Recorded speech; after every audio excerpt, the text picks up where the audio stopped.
റസൂല് പറയുന്ന ഏറ്റവും മോശക്കാരായി ആരംഭ റസൂല് പറയുന്ന പടച്ചതമ്പുരാൻ നോക്കാത്ത, കാരുണ്യത്തിന്റെ നോട്ടം നോക്കാത്ത, രക്ഷയുടെ നോട്ടം നോക്കാത്ത 3 വിഭാഗം 90% ഉൾപ്പെടാൻ സാധ്യത ഗൾഫുകാരാണ്. അതിലൊന്നാമത്തെ വിഭാഗം ആരാ? അല്ലാ കുല്ലി വാലിദൈ, മാതാപിതാക്കളെ സങ്കടത്തിലാഴ്ത്തുന്നവരാണ്, ഉപ്പയെ വേദനിപ്പിക്കുന്നവരാണ്, അവരെ കരയിപ്പിക്കുന്നവരാണ്. നിങ്ങളൊന്നും കൊടുക്കണ്ട ഗൾഫുകാരാ, നിങ്ങളുടെ ഉമ്മാക്ക് നിങ്ങളൊന്നും കൊടുക്കണ്ട ഗൾഫുകാരാ. നാട്ടിലുള്ളവർ ഉമ്മയോട് ചോദിക്കുന്നു, മോൻ വിളിച്ചിരുന്നോ, ഗൾഫിൽ നിന്ന് മോൻ വിളിച്ചിരുന്നോ എന്ന് ചോദിക്കുമ്പോ അല്ലാഹുവേ, തന്റെ സാരിയുടെ തട്ടം കൊണ്ട്, തന്റെ തോളിൽ കിടക്കുന്ന തുണിക്കഷണം കൊണ്ട് മുഖം മറച്ചിട്ട് കുഴപ്പമില്ല രാവിലെ വിളിച്ചിരുന്നു എന്ന് പറഞ്ഞ് ഒരു കളവ് പറഞ്ഞിട്ട് വീട്ടിന്റെ അകത്തിരുന്ന് പോയി കരയുന്ന ഉമ്മയായി.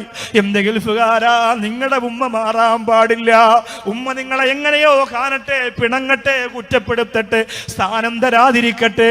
2 ദിവസം കൂടുമ്പോ ഉമ്മ, അതിനുള്ള പൈസ പോകട്ടെ ചെറുപ്പക്കാരാ, അതിനുള്ള സാമ്പത്തികം നിനക്ക് നഷ്ടം വരട്ടെ മോനെ, ഉമ്മ നിങ്ങൾക്ക് സുഖമല്ലേ എന്ന് ചോദിക്കാൻ എന്റെ പ്രിയപ്പെട്ടവരെ നിങ്ങൾക്ക് കഴിയുക.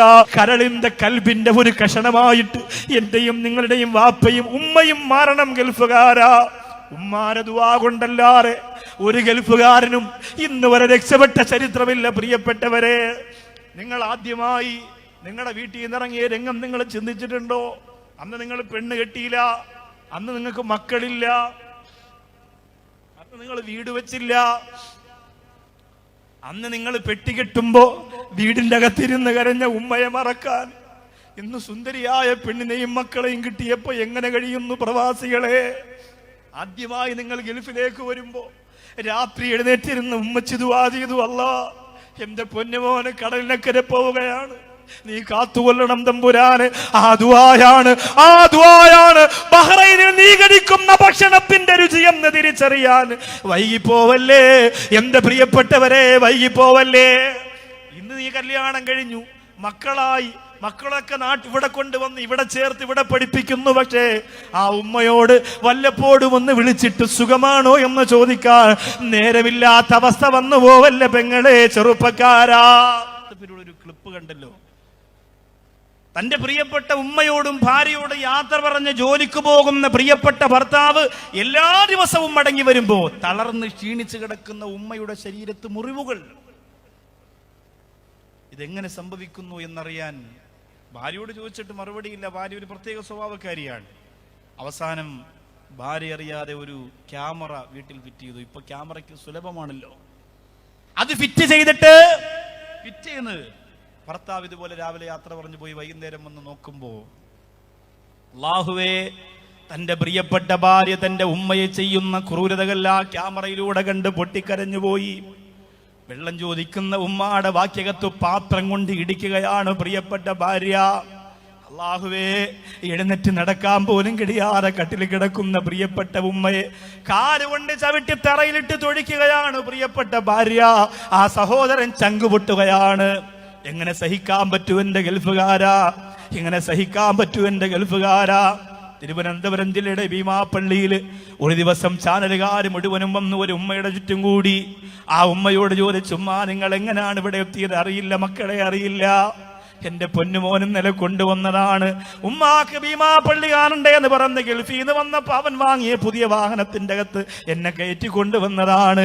ഞാൻ കരുതി അല്ലാഹു എന്റെ പൊന്നുമോൻ എന്നോട് സ്നേഹം കൊണ്ടുവരുന്നതാണെന്നല്ല. ഭീമാപ്പള്ളിയിലെ സിയാറത്തിന്റെ വെള്ളിയാഴ്ച രാവിന്റെ തിരക്കുകൾക്കിടയിൽ പൂച്ചയെ കൊണ്ട് കളയുന്ന പോലെ എന്നെ കൊണ്ടുവന്ന് കളഞ്ഞിട്ട് എന്റെ പൊന്നുമോൻ പോയി. എനിക്ക് തിരിച്ചു പോകാനറിയില്ല. മോന്റെ പേരെന്ന് പറയൂ, നിങ്ങളുടെ നാടെന്ന് പറയൂ, ഞങ്ങൾക്ക് അവനെ പിടിക്കാമെന്ന് പറഞ്ഞപ്പോ ഇല്ല. എന്റെ പൊന്നുമോൻ പാവമാണ്, ഞാൻ വീട്ടിലുള്ളത് അവനൊരു ശല്യമാണെങ്കിൽ എന്റെ പൊന്നുമോൻ മക്കളോടൊത്ത് സന്തോഷത്തോടെ കഴിയട്ടെ. ഞാൻ ഈ പള്ളിയുടെ മുമ്പ് കിടന്നുകൊള്ളാം, മക്കളെ ബുദ്ധിമുട്ടിക്കാറ്. ആ സ്നേഹം ആ സമയത്തും കൊതിച്ചു പോലെ ഉമ്മാക്ക് പകരം വെക്കാൻ എന്റെ പ്രിയപ്പെട്ടവരെ ഏത് ചാൻസിയറാണ് ഞാനടാ നിന്റെ ജീവിതത്തിലേക്ക് കടന്നു വന്നിരുന്ന് ഗൗരവത്തോടെ ചിന്തിക്കണം ചെറുപ്പക്കാരാ. എന്നിട്ട് പൊട്ടിക്കരയണം മോനെ. വാപ്പയും അങ്ങനെ തന്നെയാണ്. ഭക്ഷണം വാരി മോനെ കഴിക്കടാന്ന് പറഞ്ഞ് തരുമ്പോ പല വാപ്പമാരും പട്ടിണിയായിരുന്നു, നമ്മളറിഞ്ഞില്ല. പല ഉപ്പമാരും പട്ടിണിയാണ്, നമ്മൾ അറിഞ്ഞില്ല. നമ്മൾ ഉറങ്ങിക്കിടക്കുമ്പോ നമ്മളടുത്ത് വന്നിട്ട് തലയുടെ വിയർപ്പിങ്ങനെ കൈകൊണ്ട് തടവിക്കളഞ്ഞിട്ട് നമ്മുടെ നെറ്റിയിൽ മുത്തം തന്നിട്ട് പോകുന്ന വാപ്പയെ നമ്മൾ ആരും അറിഞ്ഞിരുന്നില്ല. അല്ലാഹുവേ, അല്ലാഹുവേ, ഞങ്ങളുടെ മാതാപിതാക്കൾക്ക് നീ സ്വർഗം കൊടുക്കണേ അല്ലാ. ഈ മജ്ലിസിൽ വന്നിരുന്ന് പൊട്ടിക്കരഞ്ഞതിന്റെ, ഈ മജ്ലിസിൽ വന്നിരുന്ന് ത്യാഗം ചെയ്തതിന്റെ പ്രതിഫലം ഞങ്ങളുടെ ഉമ്മാക്കും ഉപ്പാക്കും നീ കൊടുക്കണയല്ല. അങ്ങനെയാവട്ടെ.